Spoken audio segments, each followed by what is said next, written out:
a little bit more.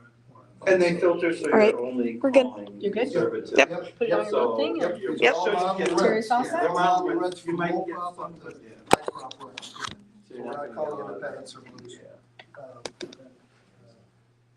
Chasing those guys. You're all We're all good? set? She's all set? Wonderful. Okay, welcome, guys. Thanks for coming. This is all about Maria tonight.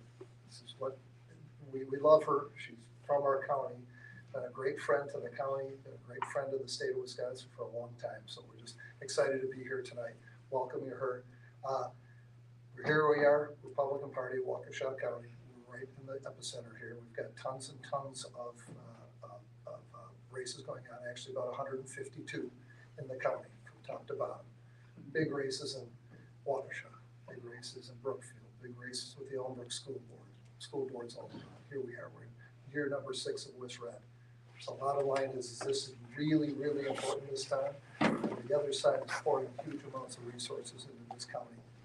And we always want to be the beacon here. We always want to be the leader here in our largest red county. And so the person who starts this off this spring and hopefully leads us into the fall, and we win with Tom Tiffany, and we take our governorship back, we take our attorney generalship back, we take our state back, is Maria Lazar. So tonight, I'm very, very proud to not introduce her, but I'm going to introduce one of our good friends. He's an old friend of mine, and he's a fantastic Waukesha judge, branch five judge Jack Bell.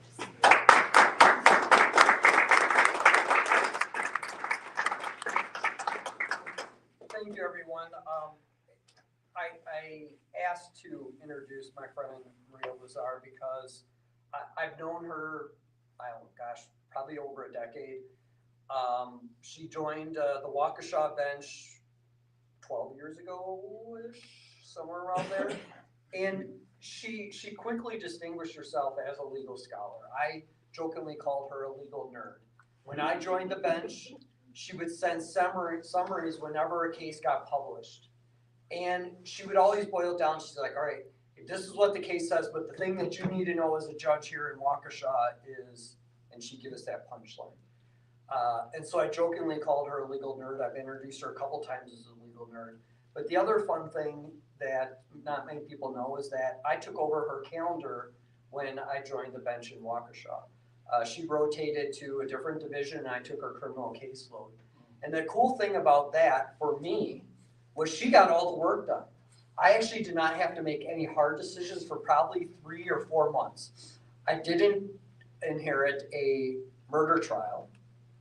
It was scheduled for 4 weeks. I think we got done in 3, but it was a very tough murder trial. She wanted to keep it, but the presiding judge in our county would not let her keep it. They made the rookie take it.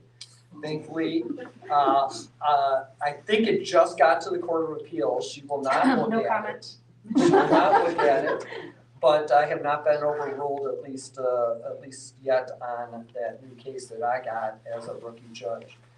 But the reason why I'm mentioning how hard she worked is our Supreme Court over the last 3 years or so, they've progressively done less. They're at 14 cases last term. And I know that Maria, if she is put on the bench, and of course we all know she will be on the bench this fall, that they will work a lot harder. She will push them to work harder. She will make sure that the people in the state have the opportunity to have their cases heard, and heard by someone who is disinterested, someone who wants to see justice served. Because I've seen her do that with the cases that I inherited from her.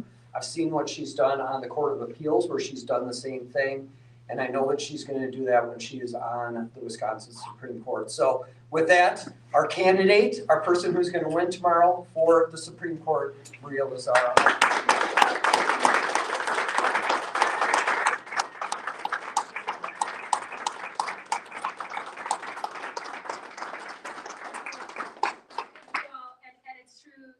Judge Belvin, he's also on the ballot, but he and Anthony Lococo are on the ballot, but they have no opponents, so I think we know where their elections are going to go tomorrow.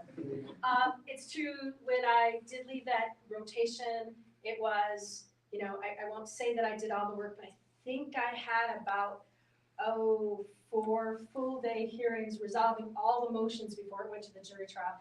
And yes, it's in District 2, and no, I haven't seen it. I don't know where it is. I don't know what they're doing with it. Obviously, I had to recuse. So, thank you all for being here tonight. Thank you for everything in this campaign. I will tell you a little bit.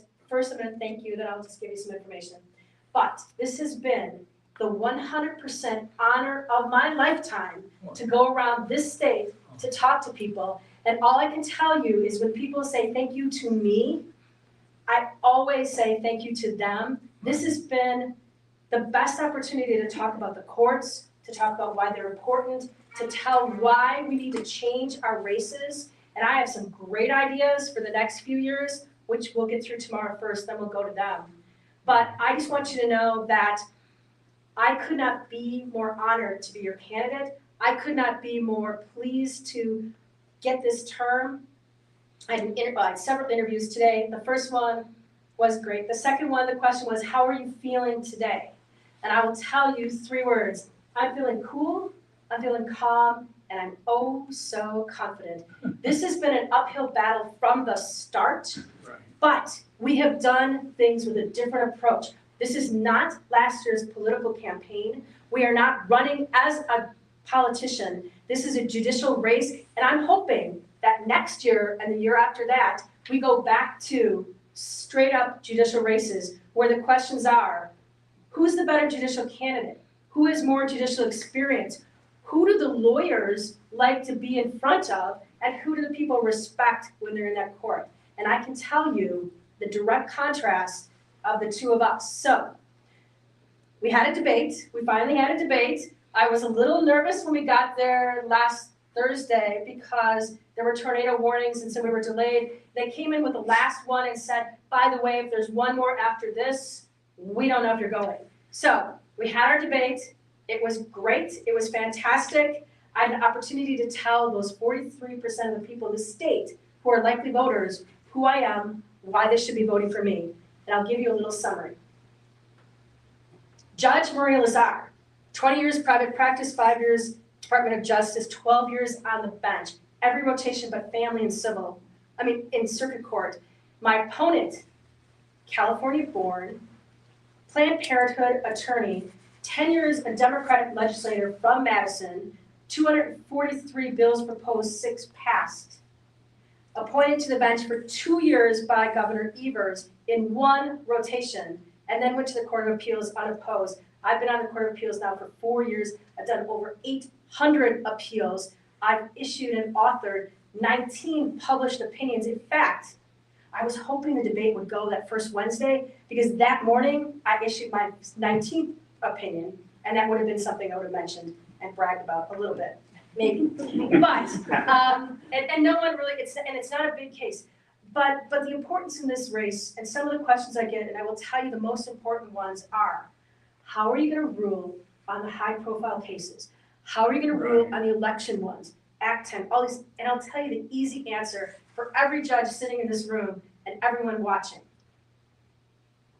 We rule exactly the same way, regardless of what the case is. It doesn't matter if it's the biggest case that everyone in the state is talking about, or if it's the little case that involves a termination of parental rights. We devote the same amount of time, the same amount of energy, and we devote our heart and soul to doing the right thing every time. That's the difference. My opponent, even in the debate, made it perfectly clear that her values, her causes, her beliefs are more important than the law. She even said that I was going to rule in favor of right-wing special interest groups. As a judge, I'd say, first of all, define what that means, because I don't know. And second, I have never, ever ruled in favor of anyone because of their personal beliefs. It doesn't matter to me at all. I have had people come in my court who, when you look at them, you would think that you... So, I had a gentleman come on my court, tattoos all over his face, down his neck, everywhere. He was being sentenced to prison. And the first thing he said to me was, Your Honor, this isn't who I am. This isn't me. That's not who I am. And I said to him, Mr., and I don't remember his last name, I said, I don't see that. I only see what you did, the crime. I see how aggravated it was and dangerous to the society, and I see how you've rehabilitated yourself. Now, he got sentenced to prison, but I didn't do it because he was wearing tattoos. I wouldn't have done it if he hadn't been wearing tattoos. I had another gentleman in my court too who told me that when I looked at him, I must say that he was a waste of a human being. And I had to tell him that no one ever in my court, in my eyes, anywhere is a waste of a human being. They may have made big mistakes, but that's okay. I'll tell you about my third one, and then I have to quickly round everything up. My third case is I had a gentleman who was accused of robbing a safe. He broke into the safe, took everything from the safe, and then for some reason whatsoever, I don't know, he kept the front of the safe, the half of it, and put it under his bed, so that when the police went to his house to do the search warrant, they found half the safe and everything from the safe. And his story of, well, I just found it on the road, didn't go over well. But when I sentenced him, I talked to him, and he wrote to me. I sentenced him to prison. He wrote to me from prison, and he said that he'd been sentenced a lot, which should tell you where he was, and that I was the first judge, though, who ever treated him with any respect whatsoever. And I wrote back, and we communicated. We haven't since then, but we did. So I just want you to know that this is a race where you need to put someone on this bench for a 10-year term. And that's why it's so important. When I was talking to people in the state on Thursday night, and I said, what's at stake in this race? It is justice. It is independence. It's integrity. We need to stop putting people on this court who are using it as a position where they can use their position to do what they want. Judge Taylor thinks that she knows better than everyone in the state of Wisconsin, and she believes that when she gets there, which she won't, that she will tell you what you can and cannot do. That is what a legislator does. We are judges. There's no point in time where I have ever put my personal views above any law, and I will never. So when you go to vote tomorrow, which is your last day to vote, and please do go out and vote tomorrow, what you have to do is think about who you want. You know what? Go look me up, read everything. I am an open book, transparent. Everything is there on judgemarialazar.com. You have every detail, you have every bit of information, you have all my opinions, you have position papers, and I just recently wrote last week about the state public defender crisis that we have in Wisconsin. And I actually came up with a solution for it. And I see someone here who does a lot of work in Milwaukee County, and I do a shout out in my position paper about that. But I've come up with a way that we can make lawyers do a little more to stop people sitting in jail and stop victims from not having their cases heard for years. So this is an uphill battle, but we are within fighting distance of winning, and we will win because everyone who's listening, everyone who saw that debate, everyone who cares about Wisconsin, if they go out and vote, we will be going home early tomorrow night, which is what I fully well intend. So I thank you all for coming here tonight.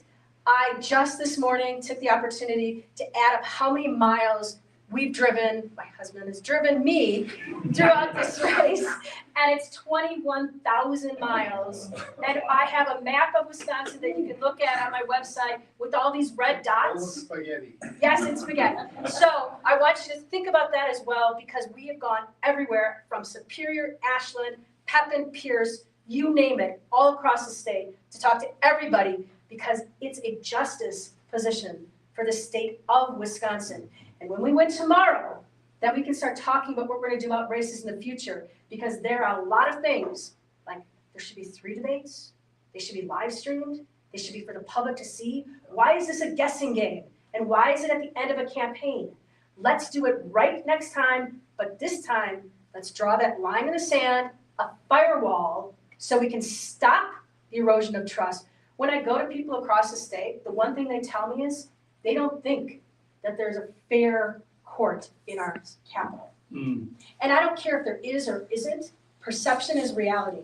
And these people believe that when they walk into that courtroom, that they will not get justice.